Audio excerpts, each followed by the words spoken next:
मैं जब भी उसकी मोहब्बतों की सदाकतों की किताब लिखूं तो सबसे पहले उसे मोहम्मद कहूँ रिसालत माब लिखूं। Bismillahirrahmanirrahim. Assalamualaikum warahmatullahi wabarakatuh. Waalaikumsalam. Pemirsa MTA dimanapun Anda berada, senang bisa kembali berjumpa di dalam program kita Ruhani Hazain. Insya Allah Ta'ala kita akan membahas karya-karya dari Hadrat Masih Maud Salam yang telah dikompilasi dalam kitab Ruhani Hazain. Dan untuk episode kali ini kita akan membahas buku kelima dari jilid ke-19 Ruhani Hazain yang berjudul Mawahibur Rahman, atau bisa diterjemahkan menjadi anugerah-anugerah dari Tuhan yang Maha Rahman, Maha Pengasih. Saya Hafizur Rahman, Insya Allah Ta'ala di studio telah hadir narasumber kita. Mari kita sapa beliau terlebih dahulu, Maulana Abdul Karim, dan kita mulai penjelasan diskusi mengenai buku ini.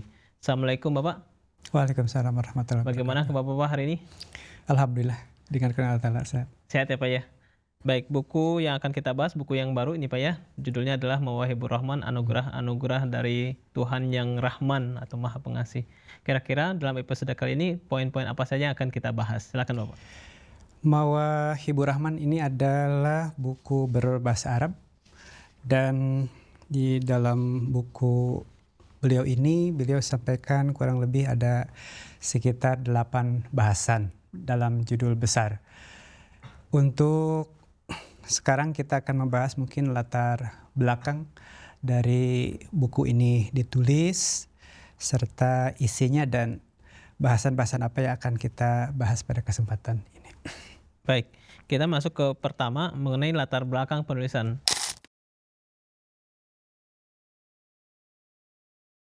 Kira-kira situasi apa yang ada pada waktu itu atau apa yang mendorong Hadrat Masih Maud kemudian menuliskan buku ini? Silakan Bapak.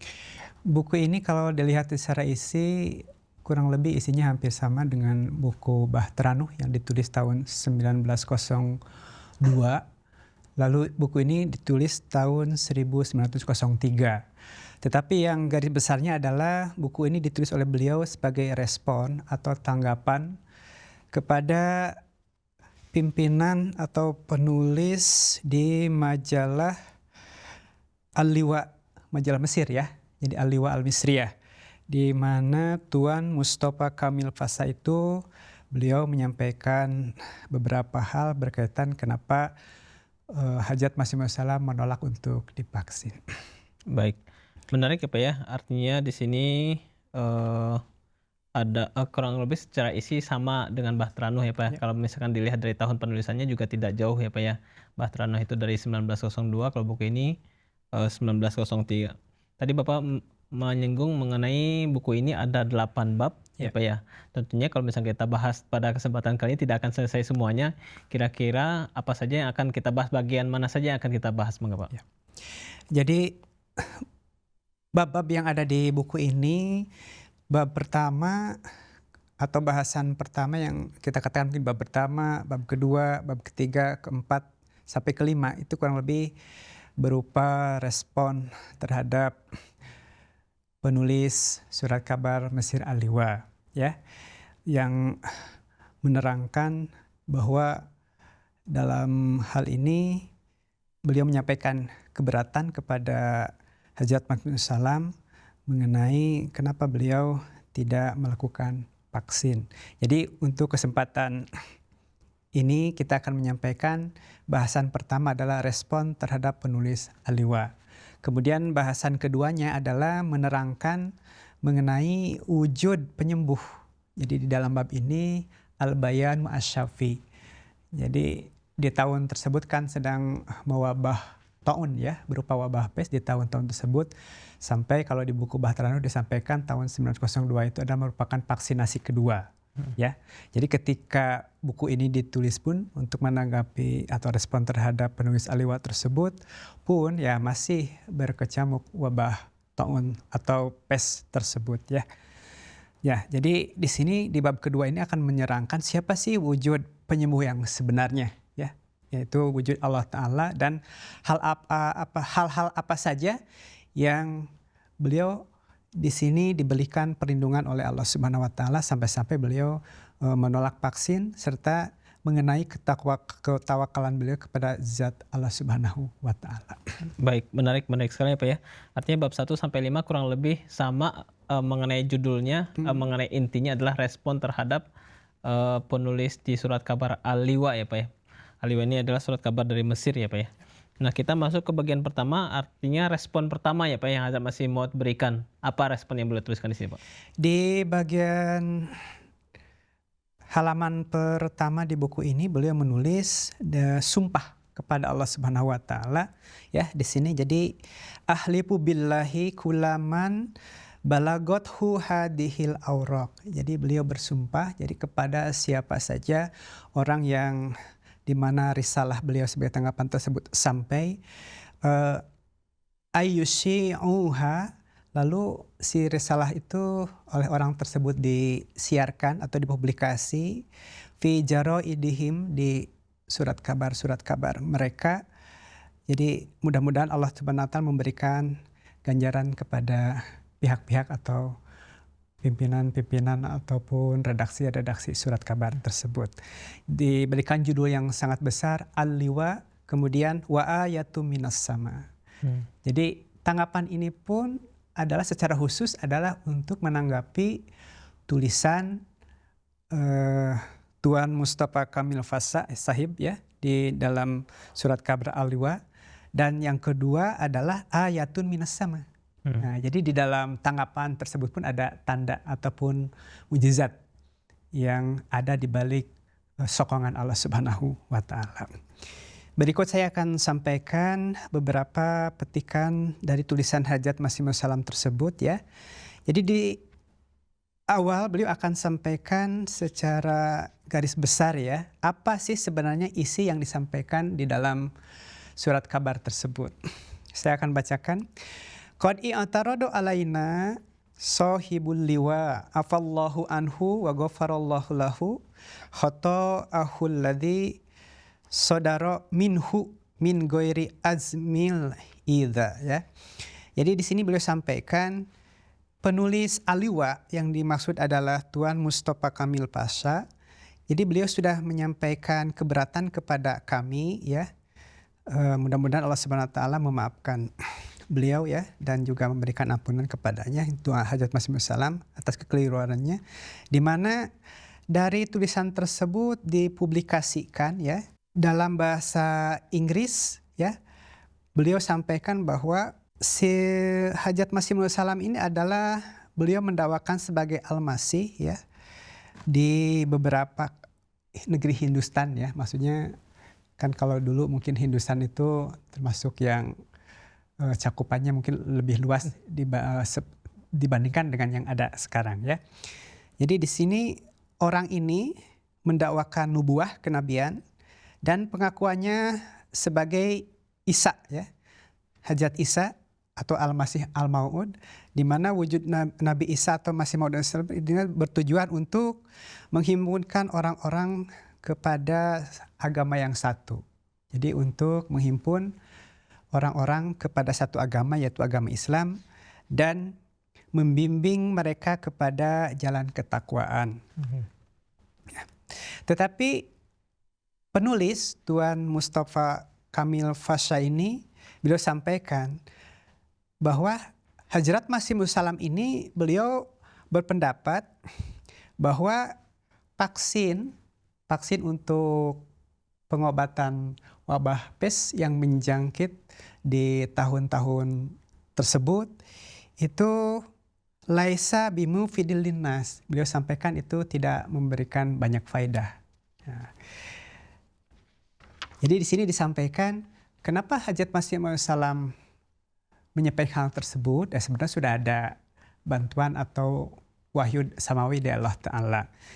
Tetapi disampaikan juga oleh Tuan Kamil Fasya ini bahwa beliau berpegang kepada ayat yang ada di dalam buku Bahtranu ya atau Kistinu. Ayat yang dikutip adalah surat At-Taubah ayat 51 di mana disampaikan la yusibana illa ma kataballahu lana huwa maulana wa 'alallahi falyatawakkalul mu'minun. Jadi kalau dilihat dari terjemah ayat ini, la yusibana illa ma kataballahu lana. Jadi sekali-kali tidak akan menimpa ya musibah ini kepada kami kecuali apa yang sudah Allah Ta'ala tetapkan untuk kami. Huwa maulana. Dialah yang jadi penolong kami, pelindung kami. Wa 'alallahi falyatawakkalul mu'minun. Dan kepada Allah lah orang-orang mukmin itu hendaknya bertawakal. Tetapi ayat ini yang jadi wahyu Allah Ta'ala kepada Hajat Masih Salam untuk menyampaikan bahwa beliau tidak usah divaksin, jadi dijadikan bahan cemoohan oleh penulis Aliwa tadi ya. Padahal nanti akan dijelaskan, ini latar belakangnya saja. Jadi di sini disampaikan bahwa penulis tadi ya Tuan Kamil Fasya, nah pendiri Jemaat Ahmadiyah atau wujud yang mendakwakan diri sebagai Masih Salam itu berpegang kepada ayat tadi untuk kiasnya ya. Sebenarnya itu nada ejekan atau cemoohan. Lalu tidak hanya itu saja. Di sini penulis menyampaikan summa ba'da dzalik qala sahibul liwa ya. Tidak hanya itu saja. Jadi penulis atau pimpinan surat kabar Aliwa tersebut beliau menyampaikan inna hadal mudai yaj'umu anna tarakid dawa huwa manatu tawakul ala wahibis syifa. Yang mendakwakan diri sebagai Al-Masih tersebut meninggalkan untuk melakukan pengobatan karena ini adalah suatu landasan atau dasar ketawakalan kepada zat sang pemberi kesembuhan, wahibus syifa ya. Lalu di sini disampaikan lagi walaisal amru kadzalik fa innal ittikalu 'ala Allah ta'ala huwal al-amru muqtadus sunnatihi. Ya, di sini lebih ini lagi ya, bahwa perkara yang sedemikian yang dimaksud adalah ketawakulan kepada Allah Ta'ala adalah suatu bentuk amalan yang dituntut atau harus ada kesesuaian dengan sunnatullah Ta'ala ya, dengan sunnahnya. Allati zarat fi khaliqatihi yang sudah berlaku atau berjalan kepada makhluknya. Nah, sementara beliau berpendapat bahwa waqad amarona fil Quran ya, bahwa perintah di dalam Al-Quran itu katanya beliau sampaikan bahwa kalau ada penyakit-penyakit, ada wabah-wabah, pengobatannya itu adalah dengan cara jalan keluarnya itu adalah dengan pengobatan atau mengadakan upaya-upaya bagaimana supaya orang tersebut sembuh. Nah, tetapi di sini beliau sampaikan wala najidu fihi syai'an mimma qala hadzal rajul ya min kalimil wahiyat ya. Ya, ini yang agak keras dari tulisan beliau ya. Tapi di sini kami tidak mendapati yang sedikit pun ya dari yang dikatakan laki-laki ini, jadi orang ini kecuali adalah kata-kata yang artinya tidak ada artinya gitu ya. Kata-kata yang tidak bermakna. Balil ittikalu bil makna alladhi yadhunu hadal mudai huwa adamul ittikalu fil hakikah. Nah, ini yang lebih keras lagi. Bahwa ketawakalan menurut pandangan si penulis yang dikemukakan oleh Hazrat Masih Maud Salam itu, jadi beliau berpandangan bahwa si pendakwa ini adalah tidak ada ketawakalan sama sekali. Nah, gitu ya. Ya, fa innahu khuruju minas sunatil jariyah. Karena menurut pendapat si penulis bahwa ketawakalan seperti sang mudai tadi, sang pendakwa itu sebenarnya sudah keluar dari sunnah yang berlaku. Dari sunnah yang berlaku. Jadi yang menuntut objektivitas ataupun kesaksian yang ada di dunia alam semesta atau makhluk ya. Jadi bertentangan dengan ayat. Nah, ini ayat yang dikemukakan. Kalau hadits Masih Maud tadi kan yang di dalam surat At-Taubah. Nah, kalau ini ayatnya jadi Wa khilafa li ayati la tulku bi aidikum ila tahlukah. Ya, janganlah kamu menjerumuskan tanganmu kepada kebinasaan. Janganlah kamu menjerumuskan. Jadi dengan meninggalkan vaksin, dengan tidak menerima anjuran vaksin, berarti sudah menjerumuskan diri kepada kebinasaan. Itu pendapat dari penulis. Nah, nanti akan diterangkan, itulah kurang lebih apa yang ada di dalam surat kabar Mesir Al-Liwa yang ditunjukkan oleh oleh penulis, yaitu Tuan Mustafa Kamil Fasha, yang dialamatkan kepada Hazrat Masih Maud Salam, yang menurut pendapat penulis ini adalah seseorang laki-laki yang mengaku sebagai Al-Masih di beberapa kawasan di India pada waktu Hindustan lah pada waktu itu. Baik, cukup jelas ya Pak ya, apa yang tadi ditulis oleh Hazrat Masih Maud, mengutip kembali apa yang disampaikan oleh penulis dari Mesir ini ya Pak ya, dalam surat kabar Al-Liwa.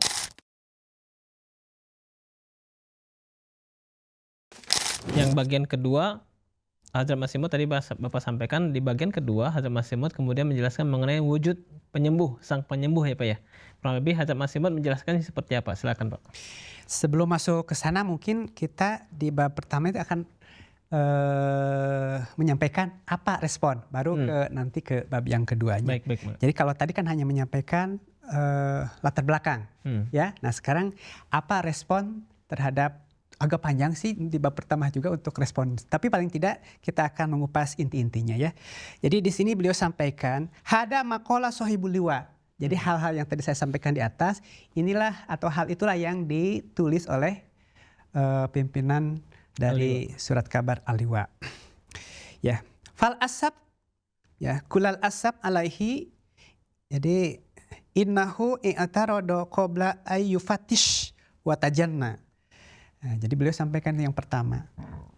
Jadi sangat disayangkan ya, sangat disayangkan kepada penulis ini menyampaikan keberatan tapi tidak melakukan penyelidikan dan penelitian terlebih dahulu. Ya.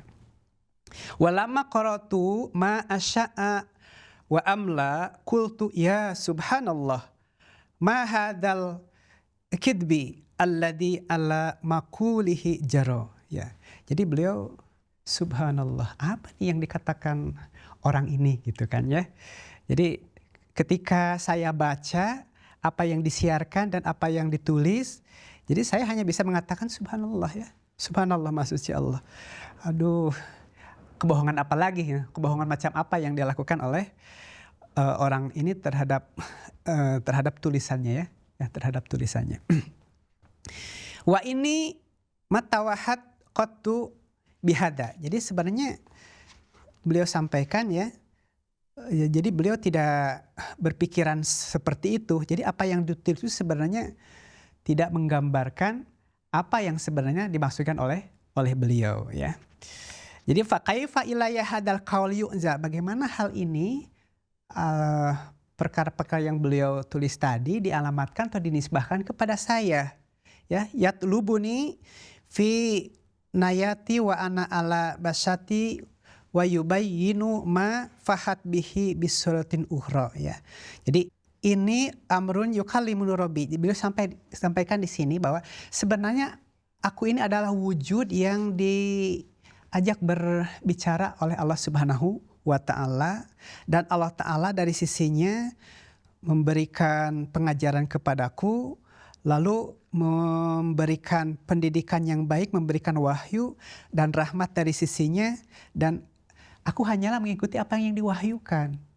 Jadi beliau menyampaikan hal bahwa saya tidak akan mengikuti vaksin, sebenarnya itu adalah petunjuk dari Allah Subhanahu wa taala.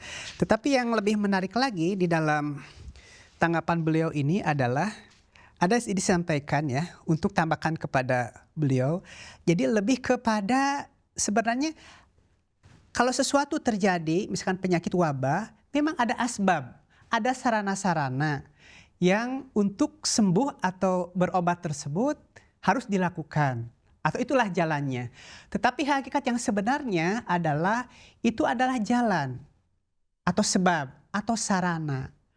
Tetapi hakikat yang sebenarnya di balik itu adalah kudrat, takdir Allah Subhanahu wa taala.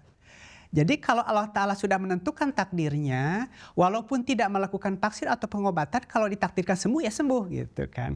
Tetapi dalam batas-batas tertentu, memang usaha dilakukan, tetapi tetap saja tidak memberikan kesembuhan. Seperti itu yang akan disampaikan atau ingin disampaikan oleh Hajat Masih Maud Wassalam. Di sini beliau menyebutkan,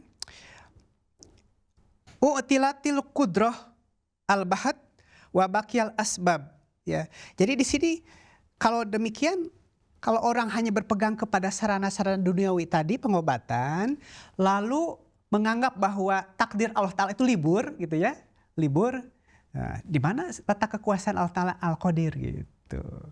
Jadi bisa jadi sesuai dengan sunnahnya orang berobat sembuh gitu kan.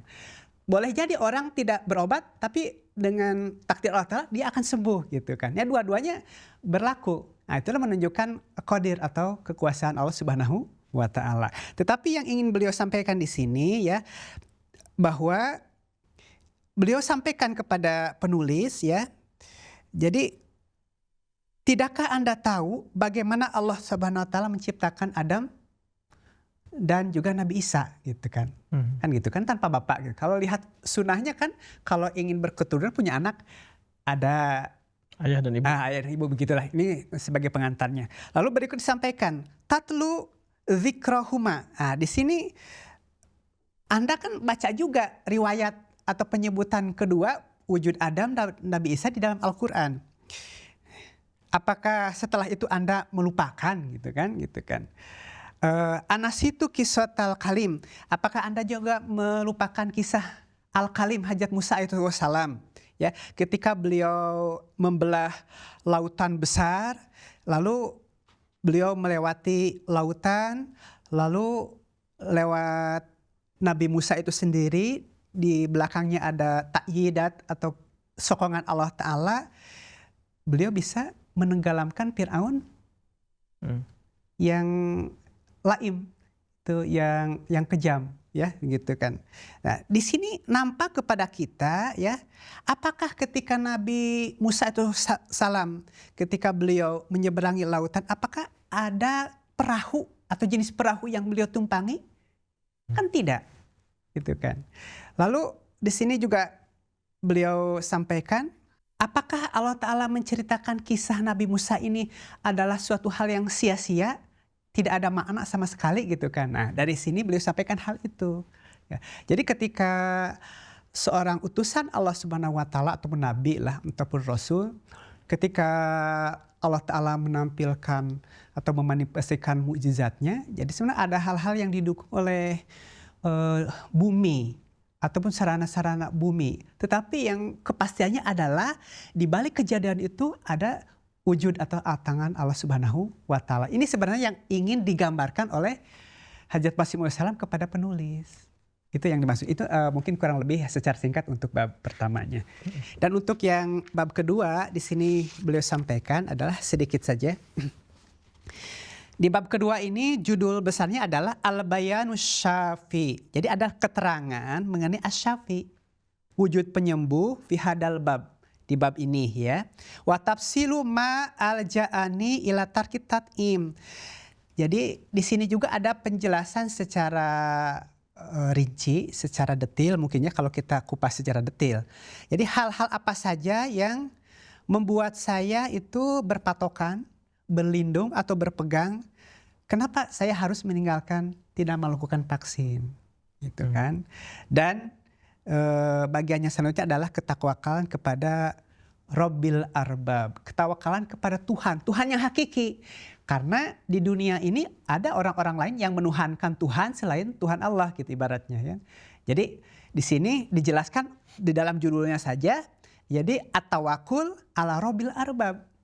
Nah, di sini pun sudah penjelasan bahwa saya tawakal kepada Tuhannya. Tuhan dari semua Tuhan-Tuhan yang dituhankan oleh orang-orang. Gitu. Termasuk hal tadi ya. Termasuk hal tadi. Boleh jadi orang itu menuhankan sarana-sarana tadi. Sarana vaksin. Tetapi tidak yakin kepada kudrat atau takdir Allah Subhanahu wa Ta'ala. Sedikit saja di sini sampaikan bahwa Qultu inni anal masihul mau'ud al-imamul muntador al-ma'hud. Di sini saya katakan sesungguhnya saya ada al-masih yang dijanjikan dan saya adalah Imam Mahdi yang dinanti-nanti, ya, yang dijanjikan. Hakamanillah liraf'i ihtilafatil ummah. Dan aku diberikan hukum, diberikan hikmah oleh Allah untuk menghilangkan perselisihan umat. Wa allamani min ladunhu. Jadi di sini wa allamani min ladunhu li ad'uan nasi alal basyirah.